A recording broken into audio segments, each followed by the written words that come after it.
बिस्मिल्लाहिर्रहमानिर्रहीम। मैंने जब ये हदीस मुबारक पढ़ी तो लरज़ कर रह गया। नबी करीम सल्लल्लाहु अलैहि वसल्लम ने फरमाया कि कभी कोई मर्द या औरत जो है वो 60 साल तक इबादत अंजाम देती है या देता है, लेकिन फिर वो एक अमल ऐसा करते हैं जिससे वो अपनी 60 साल इबादत और नेकियों को ज़ाया कर देते हैं और खुशबख्ती से शकी में यानी बदबख्ती में वो अफराद तब्दील हो जाते हैं। अल्लाह अकबर। यानी 60 साल जो है उनका नेकी में गुज़रे, उन्होंने नमाज़ें सही अदा की, रमज़ान के रोज़े रखे, बैतुल्लाह का हज किया, उम्रे किए, तवाफ़ सही की, लोगों के साथ हुस्न इखलास से पेश आए, अल्लाह की मखलूक से प्यार किया, लेकिन कौन सा अमल ऐसा किया? तो नबी करीम सल्लल्लाहु अलैहि वसल्लम ने फरमाया उन्होंने मिरास की तकसीम के मामले में सुस्ती और काहली से काम लिया। यानी अक्सर ऐसे होता है कि इंसान शरी वारसान को छोड़ के अपनी जायदाद जो है वो ज़िंदगी में किसी गैर शरी वारस के जो है वो नाम कर जाता है। तो हुज़ूर नबी करीम सल्लल्लाहु अलैहि वसल्लम ने फरमाया अपने अहलो अयाल के साथ जुल्म करना ये अजीम गुनाहों में से है। हुज़ूर नबी करीम सल्लल्लाहु अलैहि वसल्लम ने फरमाया मिरास का इल्म सीखो और इसे आगे सिखाओ।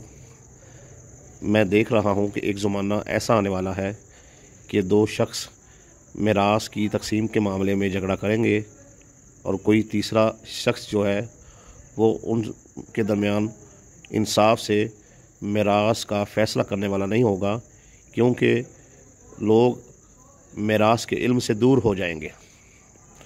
तो मिरास का इल्म जो है वो सीखना बहुत ज़रूरी है। अल्लाह ताला ने कुरान मजीद में जिसका जो हिस्सा बनता है उसे खोल खोल के जो है वो बयान किया है। तो बहुत सारे लोग जो है आज दुनिया से जा रहे हैं, मर्द हैं, औरतें हैं, बच्चे हैं, लेकिन अफसोस लोगों को मिरास की तकसीम का पता ही नहीं है। आपने बहुत से जनाज़ों में शिरकत की होगी। उलमा फौत होने वाले शख्स के बारे में तो गुफ्तगू करते हैं, मौत की तलखियों के बारे में तो गुफ्तगू करते हैं, लेकिन मिरास की तकसीम के बारे में आपने गुफ्तगू बहुत कम ही सुनी होगी। तो लिहाजा मिरास का इल्म सीखिए, इसे आगे सिखाइए।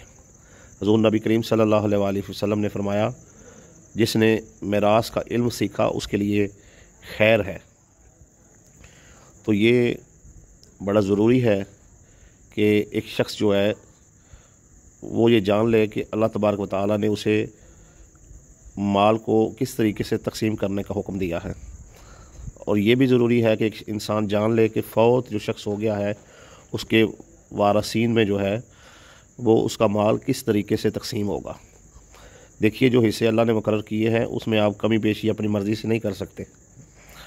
जो हिस्से अल्लाह ने मुकर्रर कर दिए वो वही रहेंगे, उसमें तग़य्युर और तब्दीली नहीं हो सकती, क्योंकि कायनात अल्लाह की है तो मर्ज़ी भी अल्लाह की चलेगी, हुक्म भी अल्लाह का चलेगा।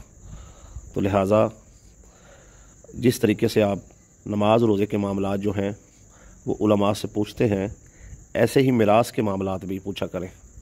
बदकिस्मती से आज हमारे मेंबरों से उस तरीके से मिरास के मामलात को बयान नहीं किया जा रहा जैसे करना चाहिए, और ना ही हमारे स्कूलों में उस तरीके से बताया जा रहा है मिरास के बारे में जिस तरीके से बताना चाहिए।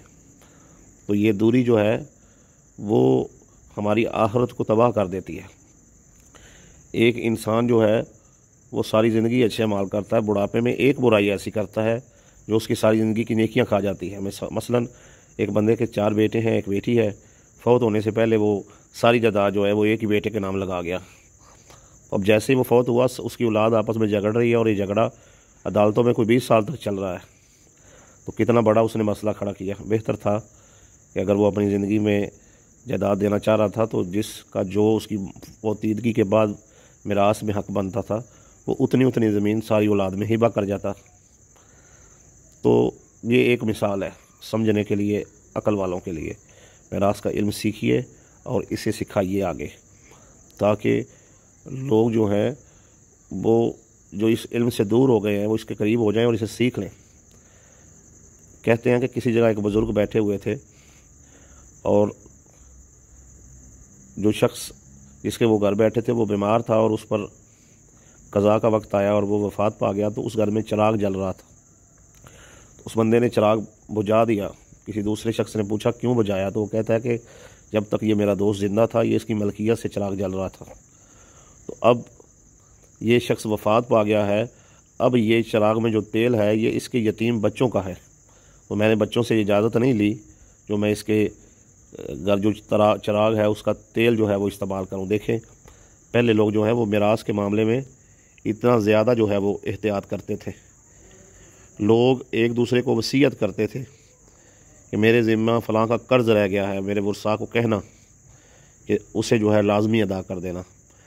آج لوگ اپنے گھر والوں سے چھپاتے ہیں کہ میں نے فلاں بندے کے اتنے پیسے دینے ہیں، فلاں کے اتنے دینے ہیں، اور جب وہ فوت ہو جاتا ہے اس کے وارثوں سے آ کے مطالبہ کیا جاتا ہے، اس کے وارث کہتے ہیں بھائی وہ جو فوت ہو گیا نا اسے کہو قبر سے اٹھ کے آئے اور آ کر ہمیں بتائے کہ تمہارے پیسے دینے ہیں، ہمیں تو اس نے بتایا ہی نہیں ہے۔ تو یہ بڑے معاملات ہیں، ان کو سیکھنا چاہیے، ان پر جو ہے وہ عمل کرنا چاہیے۔ یہ بڑی باریک اور دقیق چیزیں ہیں اور اس کو سیکھنے میں ہی خیر ہے۔